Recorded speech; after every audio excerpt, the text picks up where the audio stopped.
ಈಗ ಮೊದಲನೇ ದಿನದಿಂದ ಕೂಡ ನಾವು ಭಾಳ ಸ್ಪಷ್ಟವಾಗಿ ಹೇಳಿದ್ದೀವಿ. ಏನು ಇವತ್ತು ಒಬ್ಬ ಸರ್ಕಾರಿ ಕರ್ತವ್ಯವನ್ನು ನಿರ್ವಹಿಸಿರ್ತಕ್ಕಂಥ ಅಧಿಕಾರಿಯ ವಿರುದ್ಧವಾಗಿ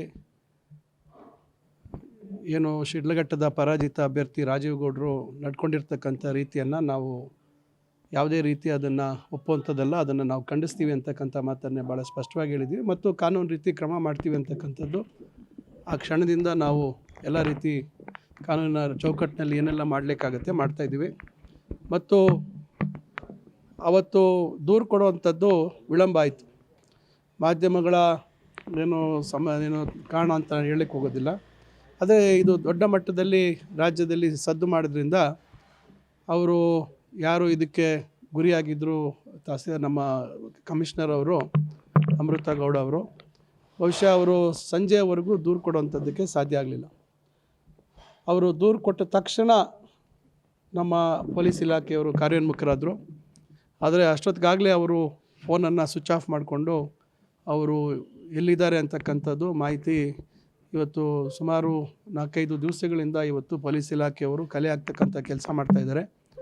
ಅವರನ್ನು ಕಾನೂನು ಚೌಕಟ್ಟಿಗೆ ತಂದು ಅವರು ನಡ್ಕೊಂಡಿರ್ತಕ್ಕಂಥ ರೀತಿಗೆ ಇವತ್ತು ಒಂದು ಸ್ಪಷ್ಟವಾದಂಥ ಸಂದೇಶ ಈ ರಾಜ್ಯದಲ್ಲಿರ್ತಕ್ಕಂಥ ಅಧಿಕಾರಿಗಳಿಗೆ ಕಳಿಸ್ತಕ್ಕಂಥದ್ದು ನಮ್ಮ ಸರ್ಕಾರದ ಉದ್ದೇಶ. ಅದರಿಂದ ಇದು ಮಾನ್ಯ ಮುಖ್ಯಮಂತ್ರಿಗಳು ಸ್ಪಷ್ಟವಾಗಿ ಹೇಳಿದ್ದಾರೆ, ಗೃಹ ಮಂತ್ರಿಗಳು ಹೇಳಿದ್ದಾರೆ, ಮಾನ್ಯ ಉಪಮುಖ್ಯಮಂತ್ರಿಗಳು ಹೇಳಿದ್ದಾರೆ, ಎಲ್ಲರೂ ಭಾಳ ಸ್ಪಷ್ಟವಾಗಿ ಹೇಳಿದ್ದಾರೆ.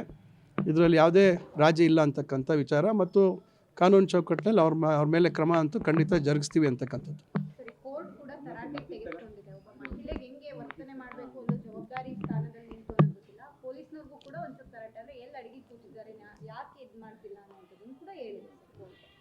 ನೋಡಿ, ಅದನ್ನು ಕೋರ್ಟ್ ಹೇಳಿರ್ತಕ್ಕಂಥದ್ದು ನಾನು ಅದನ್ನು ಸ್ವಾಗತ ಮಾಡ್ತೀನಿ. ಯಾಕಂದರೆ ಇದು ಕರ್ತವ್ಯ ನಿರ್ವಹಿಸ್ತಾ ಇರ್ತಕ್ಕಂಥ ಅಧಿಕಾರಿಗಳು, ಅದರಲ್ಲೂ ವಿಶೇಷವಾಗಿ ಮಹಿಳೆಯರು ಇವತ್ತು ಸರ್ಕಾರಿ ಹುದ್ದೆಗಳೆಲ್ಲ ಇರ್ತಕ್ಕಂಥ ಸಂಖ್ಯೆ ಇತ್ತೀಚೆಗೆ ಬೆಳವಣಿಗೆ ಆಗ್ತಾಯಿದೆ. ಅವ್ರಿಗೆ ರಕ್ಷಣೆ ಕೊಡ್ತಕ್ಕಂಥದ್ದು ಒಂದು ವ್ಯವಸ್ಥೆಯಲ್ಲಿ ಆಡಳಿತ ನಡೆಸ್ತಕ್ಕಂಥ ಏನು ನಾವೆಲ್ಲರೂ ಇದ್ದೀವಿ, ನಮ್ಮ ಕರ್ತವ್ಯ ಕೂಡ ಇದೆ. ಯಾವುದೇ ಸರ್ಕಾರಗಳು ಬರಲಿ, ನಮ್ಮ ಕಾರ್ಯಕ್ರಮಗಳು ಯಶಸ್ವಿಯಾಗಿ ಅನುಷ್ಠಾನ ಮಾಡುವಂಥದ್ದು, ಜನರಿಗೆ ತಲುಪಿಸುವಂಥದ್ದು ಈ ಅಧಿಕಾರಿ ವರ್ಗ. ಈ ಅಧಿಕಾರಿ ವರ್ಗದ ನೈತಿಕ ಸ್ಥೈರ್ಯವನ್ನು ನಾವು ಕಾಪಾಡುವಂಥದ್ದು ನಮ್ಮೆಲ್ಲರ ಕರ್ತವ್ಯ. ಅದರಿಂದ ನಾನು ಮಾನ್ಯ ನ್ಯಾಯಾಲಯದ ಏನು ಒಂದು ಅಭಿಪ್ರಾಯ ಇದೆ, ಖಂಡಿತ ಅದನ್ನು ನಾನು ಸ್ವಾಗತ ಮಾಡ್ತೇನೆ. ನಾನು ನಿರಂತರವಾಗಿ ನಮ್ಮ ಪೊಲೀಸ್ ಇಲಾಖೆಯವರ ಮೇಲೆ ನೀವು ಏನು ಕ್ರಮ ಯಾಕೆ ಆಗ್ತಾಯಿಲ್ಲ, ಎಲ್ಲಿದ್ದಾರೆ ಅಂತಕ್ಕಂಥದ್ದು ಅವರು ನಿರಂತರವಾಗಿ ಅವರ ಪ್ರಯತ್ನಗಳನ್ನು ಮಾಡಿದ್ದಾರೆ. ಖಂಡಿತ ಬಹುಶಃ ನನಗೆ ಅವರು ಯಶಸ್ವಿ ಆಗ್ತಾರೆ ಅವರ ಒಂದು ಪ್ರಯತ್ನದಲ್ಲಿ ಅಂತಕ್ಕಂಥ ವಿಶ್ವಾಸ ಇದೆ. ಇನ್ನೊಂದು ವಿಚಾರ ಪ್ರಸ್ತಾಪ ಮಾಡಿದ್ರೆ ಆಡಳಿತಾರೂಢ ಪಕ್ಷದವರೇ ಆಗಿದ್ದಾರೆ ಇದೆಲ್ಲ ಒಂದು ಕಡೆ ಅವರ ಪ್ರಕರಣ ಸರ್ಕಾರ ಕೋರ್ಟ್ ಅಬ್ಸರ್ವೇಷನ್ ಮಾಡಿರೋ ಕಾರಣಕ್ಕಾಗಿ ಸರ್ಕಾರಕ್ಕೂ ದೊಡ್ಡ ಮುಜುಗರ ಅಲ್ವಾ ಇದು? ಇಲ್ಲ, ನೋಡಿ, ನಾನು ಪ್ರಾರಂಭದಲ್ಲೇ ಹೇಳಿದೆ, ಇದನ್ನು ನೋಡಿ ಘಟನೆ ಆಗಿದ್ದು 12ನೇ ತಾರೀಕು, 13ನೇ ತಾರೀಕು ಸಂಜೆ ನನಗೆ ಗಮನಕ್ಕೆ ಬಂತು. ನಾನು ಅಧಿಕಾರಿಗಳ ಜೊತೆಯಲ್ಲೂ ಮಾತಾಡಿದೆ, ಅವರಿಗೆ ಒಂದು ಧೈರ್ಯವನ್ನು ತುಂಬತಕ್ಕಂಥ ಕೆಲಸ ಮಾಡಿದೆ. ಜಿಲ್ಲಾಧಿಕಾರಿಗಳು ಇಲ್ಲಿ ಕಂದಾಯ ಇಲಾಖೆ ಪ್ರಧಾನ ಕಾರ್ಯದರ್ಶಿಗಳ ಒಂದು ಸಭೆಯಲ್ಲಿದ್ದರು. ನಾನು ಅವರಿಗೆ ಆ ತುಣುಕನ್ನು ಕಳಿಸಿದೆ. ಅವರು ನೋಡಿದ ತಕ್ಷಣ ಏನು ಸರ್ ಈ ಥರ ಇದೆ ಅಂತ ಹೇಳಿ ಮಾತಾಡಿದ್ರು.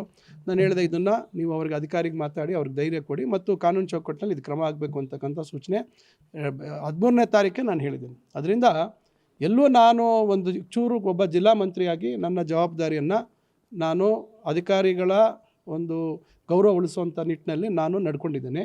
ಅದರಿಂದ ನಮ್ಮ ಸರ್ಕಾರ ನನ್ನ ಮೇಲೆ ಯಾರೂ ಒತ್ತಡನೂ ತಂದಿಲ್ಲ. ಯಾರೇ ನಾನು ಮಾತಾಡಿದ್ರು ಕೂಡ ಅವ್ರು ಹೇಳಿದ್ರು, ಇಲ್ಲ ಇದು ನಾವು ಯಾರೂ ಒಪ್ಪುವಂಥದ್ದಲ್ಲ, ಇದನ್ನು ನಾವು ತೀವ್ರವಾಗಿ ಖಂಡಿಸ್ತೇವೆ ಮತ್ತು ಕ್ರಮ ಆಗಲೇಬೇಕು ಅಂತಕ್ಕಂಥದ್ದು. ಇದರಲ್ಲಿ ನಮ್ಮ ಪಕ್ಷದ ಅಭ್ಯರ್ಥಿ ಮತ್ತೊಂದು ಅಂತಕ್ಕಂಥ ಪ್ರಶ್ನೆ ಬರೋದಿಲ್ಲ.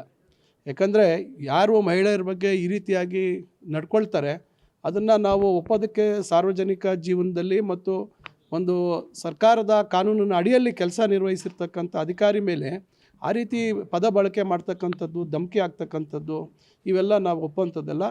ಆಮೇಲೆ ಸ್ಥಳೀಯ ಶಾಸಕರ ಬಗ್ಗೆ ಕೂಡ ಭಾಳ ಕೆಟ್ಟದಾಗಿ ಮಾತಾಡಿರ್ತಕ್ಕಂಥದ್ದು. ರಾಜಕಾರಣದಲ್ಲಿ ಅಭಿಪ್ರಾಯ ಭೇದಗಳು ಅಥವಾ ಪಕ್ಷ ಮತ್ತೊಂದು ಬೇರೆ ಇರ್ತದೆ. ಆದರೆ ಈ ರೀತಿಯಾಗಿ ಒಂದು ಕೆಲಸ ನಿರ್ವಹಿಸಿರ್ತಕ್ಕಂಥ ಅಧಿಕಾರಿ ಮೇಲೆ ಧಮಕಿ ಹಾಕುವಂಥ ಸಂದರ್ಭದಲ್ಲಿ ಶಾಸಕರನ್ನು ಉಲ್ಲೇಖ ಮಾಡುವಂಥದ್ದು ಕೂಡ ಸರಿ ಇಲ್ಲ.